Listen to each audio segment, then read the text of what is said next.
Hello everybody, this is Danny from Deep South Homestead on porch time this morning. Guys, it is cold again. Yes.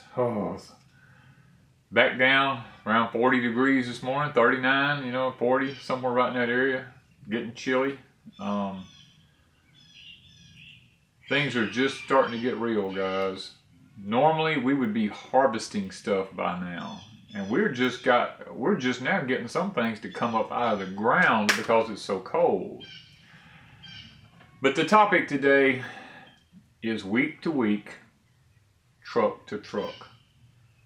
Now, I know that sounds a little different and a little strange, but I want you to think about how that society has set it up where we live now from week to week for things. We no longer have been raised in a society where we stock up food anymore from summer for winter and stuff like that. I don't care where I go, I'm very observant now because of things that go on around me. When I'm around groups of people, I listen and people talk about, Friday evening, we all load up and go to the grocery store on Friday afternoon, or Saturday morning, we go back and we get the things that we missed we forgot to get on Friday evening and things like this after work. And so we've been trained to live from week to week. And most of us, including, I used to be this way for quite some time until I figured out the problem that I was having. I was living from week to week because I was living from paycheck to paycheck. I would work all week long and come home and, we'd go get the things we needed at the stores, and we'd spend all of our money and then just have to have a little bit to get by on until the next week when we got paid again. So society has done this on purpose. It's been a training process over many, many years that the government has actually trained us to live from week to week, because very few people now, statistically it shows that very few people have a savings account anymore. Now, that is not a good thing. I know everybody now lives on credit, and we've talked about this before in some of our other porch times, how that, it's all about credit now. It's a microwave society. It's instant gratification and no more delayed gratification. Everybody wants everything right now. They don't want to have to wait for it. And all the commercials and all the things that you see, the advertisements and all, you need to get it now because it may cost more in the future. You need this now. Technology is changing so fast that, you need to have this now. And we're in a now society, and we learn to live from week to week. And the most disturbing part of it is our groceries. That's where the disturbing part is coming in at. Is because now they have taught us and trained us to live from week to week for our groceries. Now that's the part that bothers me. And I encourage people, please plant gardens. Plant you a garden of some kind. Because just plant anything you can, whether it's a garden, whether it's containers, do whatever it is, so that every week you do not have to have everything from the grocery store. Because guys, let's just be honest. There may come a day, because like my last video I put out, now it wasn't porch time, but I put out the year without a summer. Guys, the spraying of chemtrails, and I know there are those who don't believe in them, and there are those who believe worse than I do about them, but I do believe that there's some validity in them. Let me put it that way. But here in the last week or so, I'm trying to figure out how to say this. In the last week or so, I've come across some information. Once I started doing the research on the year without a summer, this is where it came in at. It's, when we had the year without a summer in 1816, which is not the only one, there's actually been several of them, to be honest. I just picked this one because it seemed to be the most popular one. But the year without a summer, what brought this on was volcanic ash in the atmosphere. blocking the sun's rays from reaching the earth and warming it up like it needed to. Well, guys, science is not stupid. Science now is so advanced technologically that they know things way in advance.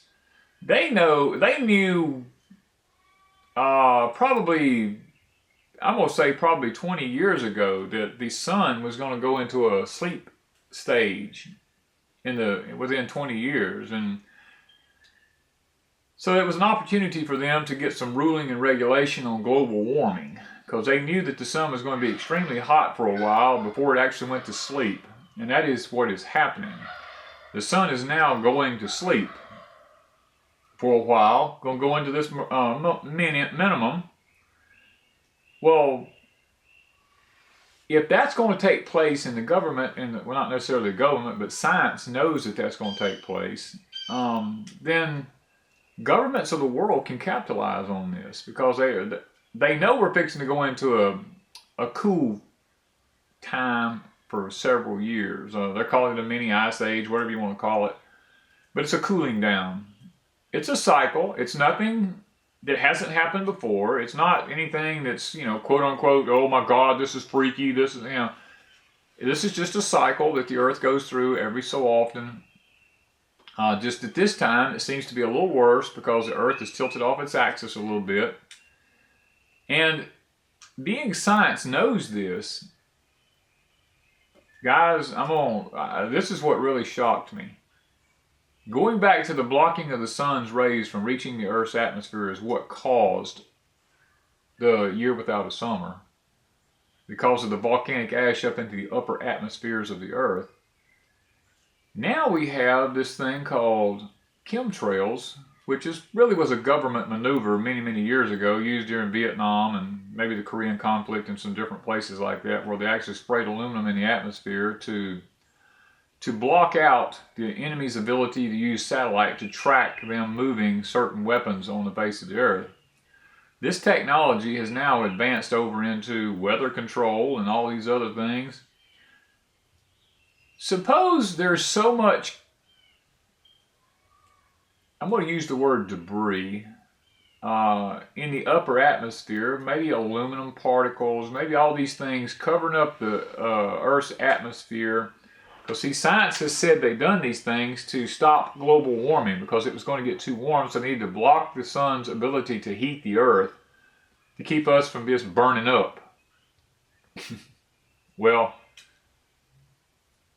what if all of these things that you're spraying in the earth's atmosphere does exactly the same thing as a volcanic eruption called Tambora in Indonesia back in 1815 done, by blocking out the sun's rays to the earth, and it cooled the earth down? What if science and the government were trying to recreate that through the use of chemtrails to cool the earth down?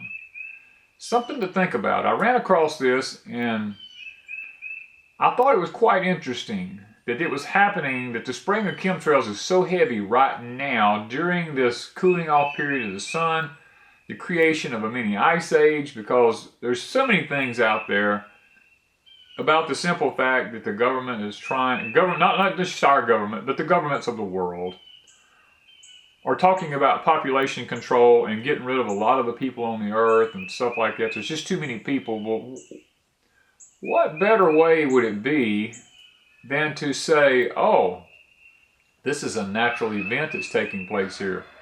The earth is cooling down, there's a loss of crops and stuff like this, and people are going to starve to death and they'll just die off naturally. And they're just kind of helping it along by spraying chemtrails all up in the atmosphere and destroying the food source, thus forcing mankind to live from week to week on food, on being able to have food. In other words, you can't really grow your own food hardly anymore, so you have to live from week to week in purchasing food. Well, I thought about that, and I could see where this would be very possible happening, because they've already trained us to live from week to week and paycheck to paycheck. Everybody buys groceries from week to week, and I'm thinking to myself, yeah, we've been trained real well over the past decades. Now, y'all probably see steam rising out of my mouth. I'm sitting here, I see it between me and the camera as I'm speaking, because it's just that cool this morning, which is completely unheard of this time of the year where I live at. But nevertheless, it has happened. But going from week to week, well, what about this thing of truck to truck? I've been in contact with a lot of different people about what goes on behind the scenes in grocery stores, because this has been something that's been quite interesting to me, because I find that if we live from week to week in buying our groceries, well, what goes on behind the scenes in these grocery stores? Well, I've noticed in the stores in the towns where we live at that the aisles have become a lot wider. And what they're saying is, oh, we're just making more room because there's more people in the stores. We need wider aisles. It's less congested, because used to the aisles were like, you just barely get down. Two people could cross each other in the aisle. Now it's like, you got like a freeway between the aisles. And so talking to people behind the scenes in these grocery stores, I noticed that the aisles are wider. There's only 2 to 3 items on a shelf, brand names, let me say, where there used to be multiple brand names on the shelves. Well, I found out that a lot of these stores now, even Walmart's, a lot of my local stores, do not have storage in the warehouse in the back of the store anymore. What they have on the shelves is what came in that day, and that's all they have. They're waiting on the next truck. That's the reason when you ask them, are you out of this? And most of the times they'll say, yes, but we're expecting a truck in tomorrow. So if you can come back tomorrow, we'll probably have it tomorrow. That's because, guys, we are now living from truck to truck. Now, should there be some disruption along the way and that truck doesn't arrive, then possibly the things that you're so used to having, if you live from week to week at grocery stores, and it's not there because now it's from truck to truck. If that even makes sense to you, because I'm trying to say this in a way to make the best sense that I can. The trucks may not always roll like we think they will, because a lot of the stores now, after talking to the people who work behind the scenes in the stores, they get trucks in. Used to it was daily, but now it's like twice a week. Some of the stores get a truck in 3 times a week, but it's usually twice a week now, because stuff is having to be trucked so far to get it to the grocery stores. The problem with that is this year alone, already, because of the cold weather that we're having, excuse me, is the fact that we've already lost a big portion of our wheat crop this year. The corn is getting really sketchy because where it needs to be planted at is still snowing and the ground is frozen, and they're still weeks out on being able to even put the corn in the ground, which means that the harvest for corn this year is going to be way later than it normally would be. And the corn that's in storage in the silos and stuff like that, that price is going to go up, which is going to make corn more expensive. So guys, there's a lot of stuff coming on the horizon. So this video is not a scare tactic. I never do videos trying to scare people. And there's been people coming to my channel saying, oh, you're a fearmonger, you're just scaring people to death. Well, no, if you're one of the ones that this actually scares, then you're probably in trouble already. And you're the one living in fear, not the ones that are taking this message and actually acting upon it. And those people who stand back and go, oh, well, God's going to take care of me. Well, God does take care of people, and I don't doubt that one bit in the world. But God only takes care of people once they've exercised everything that they have to their fullest. Never once have I known God to just walk up and go, oh, because you've been such a good person, let me just do this for you. No, God expects us to use what means are available. And once we've exhausted them, then God will step in and God will say, let me bless you. You know, so guys, the animals are waking up this morning. The chickens are going, the turkeys are going. My goats are bleating in the background. The neighbors' obnoxious dogs are starting to want to bark, which, I mean, y'all hear them in the background there. It's just totally, you know, I don't even know what the word is. They have no thought for what their neighbors feel, you know. So, but anyway, let me get off of that tangent before I get off on something else. The simple fact is, guys, I just put this video up to make you think about week to week and truck to truck, because it's very real. We've been trained to live that way and we didn't even realize it. Now here at Deep South Homestead, we don't go to the grocery store to buy groceries. You know, we might go pick up some salt or something like that, you know, maybe some coconut oil or something like that. But hey, I do have pigs, and if worst comes to worst, I would butcher one and render it down. But right now I don't have to, so I'm not going to. To me, the best way to preserve something a lot of times is on the hoof, and that's the way I'm going to leave them.